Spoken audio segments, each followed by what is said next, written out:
Hello people, I'm here with my brother Michael, and we're going to just be talking about a little fantasy post that I put up, which possibly has potential for a bit of visual art to go with it. What do you think, Michael? I think so. I think it's one of the best things you've written, actually. So it's called LC, Loop Close, it stands for. Loop Closer is the name of the planet. So what do you think of the storyline here that we've got going on? The story was great. Dom read it for me once, and at the end of it I just said read it through again. We listened to it twice, I believe, Dom, didn't we? And we discussed a few questions. That's we right. said it'd be worth talking about on a podcast. That's right, yeah. So I read him the story. It was like the first chapter. It wasn't even that long, but it was quite intense, wasn't it? Like, you know, it built up. Oh, it was building up, yeah. So your man is kind of alone, and he's getting older, but he does have a daughter out there but he doesn't contact people, you see. Yeah, so main character is Arnold. He's living in, would you say, sort of his own DIY observatory, as he would put it, but it's a cabin. It's not exactly an observatory or a telescope, because that was one of the critiques I had at the very beginning, wasn't it? I said, okay, so this guy finds a planet, but if he found a planet, why wouldn't NASA find it? Yeah, and he's in this kind of place, kind of, you know, out of the way, and he's a very intelligent guy, but he's also unsociable, and he's tinkering around, isn't he? He's like he's got a device that isn't a telescope, but it does feed back code, and it's a very patient process. That was what was solved. The first question was, okay, if this fella did find alien life or whatever he found, why wouldn't NASA find it? And you said, well, it wasn't a telescope. It wasn't that he found LC through some kind of telescope or something like that. You're saying he doesn't look at it the way you would visually look through a telescope. It's a type of code or something. Yeah, and well, he has then got a code reader. But the problem with that type of code is that you don't really know where or how far away you're reaching in space, and so for a long time, for a long time he was kind of missing, and he was kind of hitting on random things in space. But he kind of got lucky, apparently, it seems, right? You know, when he hit on something that he called LC, 8 times bigger than Earth. So it was fascinating. And there's Imagine this that brilliant bit in the script where it just really built up, and we had a bit of background sci-fi music in the background just to, you know, add to the tension. And when his daughter comes in, he hasn't locked the door. You know, obviously he lives out in the middle of nowhere. He's not used to locking the door much. She knocks in vain. Comes in. This brilliant scene in the story where she comes in. There's kind of coffee stains all over the floor, plastic mugs, coffee. It's kind of, he's half gone insane at that point in the story, isn't he? And well, he's so addicted to listening to this apparent otherworld entity that's talking to him. And doesn't he have a name, Mike? And doesn't he have his daughter's name? What is that name? Yeah, so High Hand. I thought it was a brilliant name for the top alien. And That's his daughter is called Mercy. Yeah. So Arnold's addicted to talking to this guy, Arnold Mercy. So he's at the back smoking a cigar. Rachel, his daughter, comes in. Rachel, really interesting character as well. You could even write more about that. She owns she owns or she works for this big space company as something Enterprise, right, wasn't that's it? Exoplanet Enterprise, yeah. So she's a scientist, and she's really unhappy when she sees her father in that state. Isn't that awful, coming in there with all those aluminium and plastic coffee and coffee stains? Really set the scene, He's on a beanbag, and he's trying to stay awake because he's so addicted to this. He was going to kill himself if she didn't come properly. I mean, he would have died of exhaustion.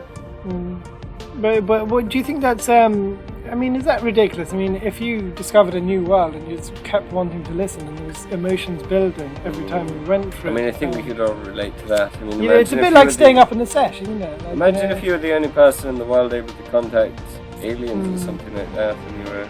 But it would be hard to go to sleep when you know that I could have a heart attack, or my days might end tomorrow. I'm already old. You're the only guy on Earth who can contact. Let's just talk as long as we can, and because it would be more exciting. Like, some people stay awake on the sesh, guys. I'm sure you know what I mean. Like, some people that have folks around, and they think I should go to sleep, but this person is interesting. I just have to stay awake a bit longer. And the problem is, he got addicted to speaking to this otherworldly entity. High Hand and his family and Mercy. So, talking about Mercy, so that's High Hand's daughter, supposedly? Yes, yeah. Do we know much about her? I know on the blog there's a picture. If you go onto Dom's website there's an AI rendered. Yeah, and it's just a lovely looking girl, but do we buy that? Do we buy that, viewers? Do we buy that, readers? Do we buy that, followers of the website? You see, the code that comes through goes through.